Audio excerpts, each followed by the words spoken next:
Usted ha retratado múltiples escenarios muy tristes, muy pavorosos de la guerra en Colombia. ¿Qué puede explicar que en Colombia sí haya trapeado tanto con la dignidad del ser humano? Yo creo que eso se lo debemos a la mezquindad con la que la clase política de Colombia ha tratado a su gente, y especialmente a la gente de las regiones y a los campesinos, porque este es un país que todo lo ha estratificado. Este es un país clasista y es un país racista. Se nos olvida que esos que están allá en las montañas y en las veredas son los que producen el alimento, son los que conservan a veces los bosques, y esos mismos fueron los que pusieron los hijos para todos los ejércitos. Esos mismos fueron los que perdieron la tierra, fueron los que perdieron la vida, y por eso yo digo, fueron humillados y fueron ofendidos. En Colombia en los últimos 70 años han sido asesinados cerca de 600.000 colombianos. Las cifras son brutales, la sangría que ha tenido Colombia es brutal. ¿Por qué, a pesar de semejantes ríos de sangre, Colombia ha sido un país más bien anestesiado y no ha sentido los rigores de tanta violencia? Es que los que ponen los muertos, te decía, ahora son las mismas personas. Es que si los hijos de Santos van al ejército, se vuelven portada de revistas, porque son muchachos que lucen muy bien.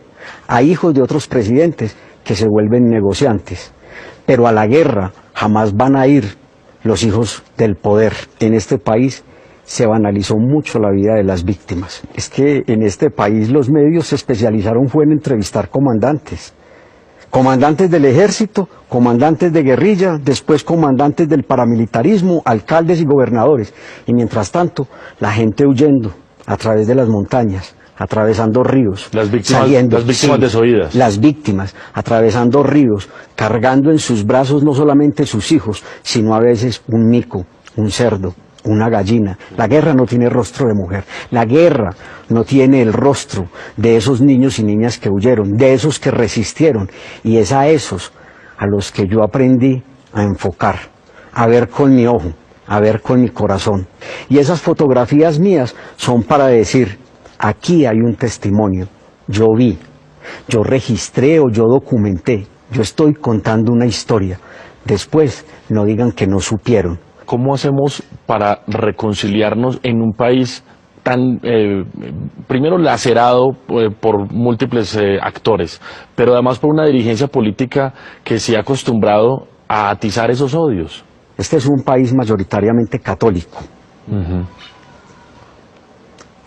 Soldados, policías, guerrilleros, paramilitares y los muchachos de las bandas, todos utilizan símbolos religiosos. Pero es que este es un país que no cumple no solamente el quinto mandamiento, el de no matarás, sino que es un país en el que se roba, porque no hemos entendido que la educación es parte de la decencia, y que más importante que la física y la matemática es la decencia y es la humanidad. Y cuando te planteo eso, es que no es solamente la clase política.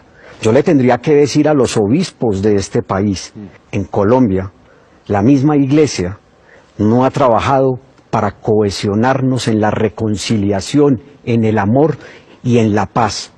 Estos días en la exposición fotográfica, una persona con mucha formación entró y empezó a mirar la exposición y se quedó perplejo, y le dijeron que yo era el fotógrafo, y se acerca y me dice, dígame, ¿todo esto es en Colombia o esto es de otros países en guerra? Y le dije, no, esto es solamente de Colombia, y es lo que yo apenas he visto. ¿Qué tiene que pasar en Colombia con las élites, con el poder, con los que toman las decisiones para que este país entienda no solo las cicatrices de la guerra para que no las volvamos a repetir, sino que salgamos de estos remolinos de violencia? Difícil uno con una clase, a veces con muchas personas de esa clase dirigente tan acomodada a ganarse la vida sentada y a robarse el presupuesto. A los que no hay que meter a la cárcel, yo los colocaría a prestar un año de servicio social en las comunidades más apartadas de Colombia, a que vayan a sembrar la tierra y entiendan lo que es producir plátano, maíz o yuca en regiones apartadas, a que entiendan lo que es tener un hijo enfermo y no tener un lugar de salud donde los puedan atender. De una forma digna. Sí, de una forma digna, exactamente.